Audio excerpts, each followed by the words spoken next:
साथ है, कुछ चीजें शायद हमारे भाग्य में नहीं लिखी हैं। उनके लिए हमेशा आंसू बहाना कब तक सही है? एक औरत जिसकी कोख कभी नहीं भर सकती, उसका दर्द तुम नहीं समझोगे नितिन।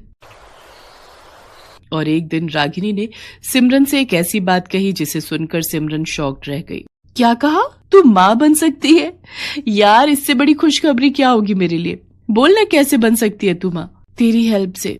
मेरी हेल्प? बोलना, मैं तेरे लिए जान भी दे सकती हूँ। नितिन के साथ सो जा यार, मेरे लिए, मेरी खुशी के लिए, मेरी बांझ कोख के लिए। रागिनी, ये तुम क्या कह रही हो? तुम होश में तो हो? हाँ यार, पूरे होश में हूँ मैं। तू मेरे बच्चे के लिए सरोगेट मदर बन जाना, अपनी कोख में मेरे बच्चे को डाल ले। नहीं रागिनी, मुझसे ये नहीं होगा। रागिनी का दिल टूट गया।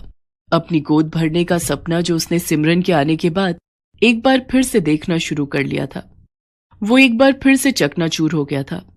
उसने सिमरन के इनकार के बाद भी उसको कन्विंस करने की कोशिश की, यहां तक कि उसने नितिन को भी सिमरन के साथ संबंध बनाने के लिए कहना शुरू कर दिया। तू कहाँ थी? कितनी देर से हम लोग तुम्हारा इंतजार कर रहे थे। मैं तो तुम लोगों को अकेला छोड़कर गई थी ताकि तुम लोग जिंदगी के मजे ले सको। रागिनी, ये क्या बकवास है? जरूरत है ये। प्लीज तुम मेरे लिए सिमरन के साथ सो जाओ। मेरी गोद भर दो नितिन, प्लीज मेरी गोद भर दो। मुझे शर्म आती है रागिनी, तुम्हारी ऐसी वाहियात जिद पर। यह असंभव है, असंभव। बकवास नहीं है नितिन, जरूरत है ये। प्लीज तुम मेरे लिए सिमरन के साथ सो जाओ। मेरी गोद भर दो नितिन, प्लीज मेरी गोद भर दो। एक दिन तो सिमरन ने कहीं और शिफ्ट होने की बात भी कही। इन सब बातों ने रागिनी को तोड़ दिया और उसने एक भयानक फैसला ले लिया और आत्महत्या करने का सोचने लगी। एक दिन, रागिनी, रागिनी, दरवाजा खोलो रागिनी। रागिनी, ये क्या बेवकूफी है? दरवाजा खोलो प्लीज। ये दोनों दरवाजा पीटते रहे लेकिन रागिनी ने दरवाजा नहीं खोला। अब तो दोनों को चिंता होने लगी।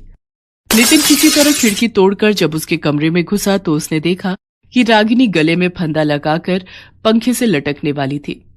रागिनी, रागिनी, ये क्या कर रही हो तुम? तुम्हें मेरी जरा भी... तुम्हें है क्या नितिन? आखिरकार दोनों को रागिनी की जिद के आगे झुकना पड़ा और ना चाहते हुए भी वो काम करना पड़ा जो रागिनी चाहती थी। कुछ दिनों बाद सिमरन गर्भवती हो गई। रागिनी बहुत खुश थी। वो सिमरन का बहुत ध्यान रखती थी। नितिन भी सिमरन का बहुत ख्याल रखता था। उसे कब खाना है, क्या खाना है, कब आराम करना है, कब दवाई लेनी है।